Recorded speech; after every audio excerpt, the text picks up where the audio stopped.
Hello everyone, this is Lolly. I have something new to share with you today. I'm embarking on my journey of laser engraving and laser cutting. So the kind folks at WeCreat sent me their Vision Laser Engraver and Laser Cutter. What is the difference? Well, laser cutting does exactly that. It cuts out a shape such as this. And to engrave means to kind of etch into a design or cut partway down. And engrave fill, it like cuts out a big section of engraving, kind of like etching. So this machine, I have been wanting to try out laser engraving and laser cutting for a while. And I was really intrigued by this and by this company because of some of the claims they had made about their products. So I want to share some of this with you. And this is a 20-watt diode machine. Now they've recently come out with an infrared laser head, so you can trade out the laser heads. Now it does take some, unscrewing and adjusting, but you can transform this into a infrared instead of diode. I am in a group of support for people having this machine, and I know one person at least said she's going to have two of the Vision machines. One is going to be diode and one laser. So I've been wanting to do this for a while. My hubby, is an engineer. We both like making things and building things, just creating. And so he was excited as well. So some of the points that interested me, for instance, the size of the material that you can fit in there, it's up to 5.5-inch thick material if you have the laser bed in there. And that there are over 400 materials that you can put in there to cut or engrave. Really love that. The overall dimensions, not just the thickness of the materials you can put in there, would be 18.7 by 12.52 inch. The machine itself is about 42.64 pounds, and the dimensions of the machine are 23.2 inches by 20.1 inch. Now it's about 10 inches tall, but it is auto lifting, so the machine actually expands, which you can see in this video here. It's very critical, and this one does it by itself. It gets up to about 15.5 inches. Now this auto lifting feature means that you don't have to try and calibrate and adjust this itself. It also has a camera inside, which is auto-focusing, has a rotary attachment, so you could engrave around your metal tumblers. It's an enclosed laser, so it's in a box, and it's also a desktop version. So I love that about it, that it can sit on a desk. It's really attractive. And it has an available smoke extractor, which we have. You can also do batch engraving with this, so you can choose a file, put maybe 6 or 8 of those items in your machine and engrave them all together. It's very good for the beginner or the experienced person. And it has something called air assist, which prevents scorching. And the laser beds are removable so that you can get even deeper material in there. It's also light burn compatible, which is a software some laser users are more familiar with, so you could use that with this machine. So to show you what we did, I'm going to have to do some moving things around and selling inventory, etc., from my shop to make room for this down in the area of my craft room. And so until then, we decided to go ahead and put this up in the office/art room where my husband paints. And you can see, especially because of the smoke extractor, that it works fine indoors. You don't have to have it in your garage. And so because of the fact that it's a temporary situation we're using right now, we decided to go ahead and put it up on wooden sawhorses that my husband had built a while ago, put some plywood on top of that, and put the laser on top of that.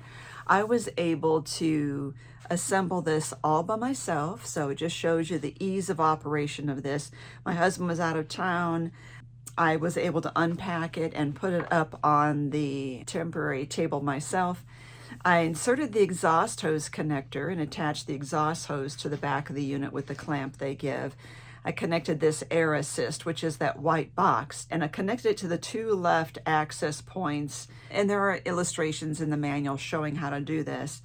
Next, I connected the Wi-Fi antenna. As you can see, this is super easy to do. And then step 5 in the manual is to place the laser beds in the compartment, but it says make sure the detachable tray is in there. This took me a little bit of finagling. I did have to realize that I had to kind of lift the front of the box so I could get that. It's kind of like a crumb catcher. Slide that under there, and I was looking inside the machine at this time to make sure I got it threaded into the rails there. But I could not get the laser beds inside until after step 6. Which is connecting the power supply and turning it on. So you can see the machine auto lifting at this point, and it moves the laser head up out of the way so that the laser beds can fit inside. Then I open the smoke extractor to ensure the filters are correctly assembled as illustrated in the manual, and then I connected the exhaust hose to that as well. The smoke extractor, when I first put it in, I put it to the left of the Vision, but then I moved it to the right due to the placement of outlets and hoses, etc. Next, I installed the Make It software on my laptop, and that was a super fast process. I opened the software and created an account login and took a look around and then selected beginner projects. So let's head over to the software now and see what that looks like. So here we are in the WeCreat Make It app for my laptop. I'm going to click Beginner Project, go down here and select Media Player Photo Frame. If I say Add to Canvas, it tells me a little bit about it. If there's a cost involved, all the beginner ones do not have a cost. I can put that in my wish list or my favorites and say Make It. Once I do that, it puts it on the canvas here. Now I have gone into settings and I have changed my measurements to inches. Make sure you're connected with the USB to the Vision machine. I turn the smoke extractor on first. I connect my laptop to the Vision, and then I lift the lid and put my 3mm of basswood inside, and then the camera is going to pick up on the inside of the machine. It's going to see my wood and it will change the look of this.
Okay, so here's how it comes out. We have this back piece which gets glued onto here. These tabs stick out for the little legs or supports. This is extra, which would be a great coaster because the autofocus camera will register where this is, even if you turn it sideways on the laser bed. it'll recognize that, and you just tilt your design to orient it correctly. So what this is meant to look like is supposed to be like your cell phone playing a video. And so here's what I have. I have this photo that I have from me at Creativation with Shada, and I am using some Duralar, which is 0.003, and it is archival. And what I did for measurement was I just took this and traced around it, leaving a little bit of a border so it could overlap this wood right here. For my picture, I'm going to go ahead and use Barely Art.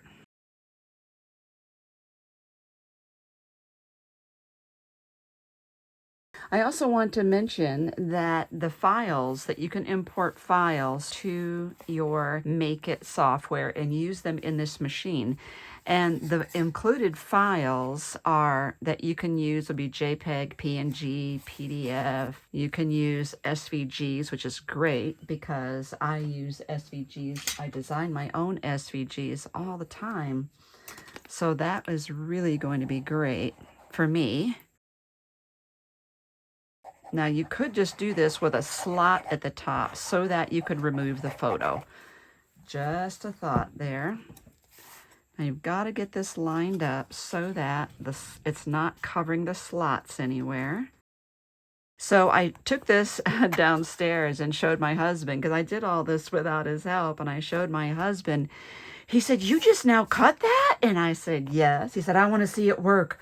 So took him upstairs and made this, which I think is called, I will give you the title of this file right here. I think it's supposed to be a trivet. It would be a good coaster, but you could just take the file and enlarge it and make it into a trivet. And how pretty would this be painted or, you know, used in mixed media on a journal cover? So very, very cool. Now we could clamp this. And then when we're done, all we have to do is push these in like that.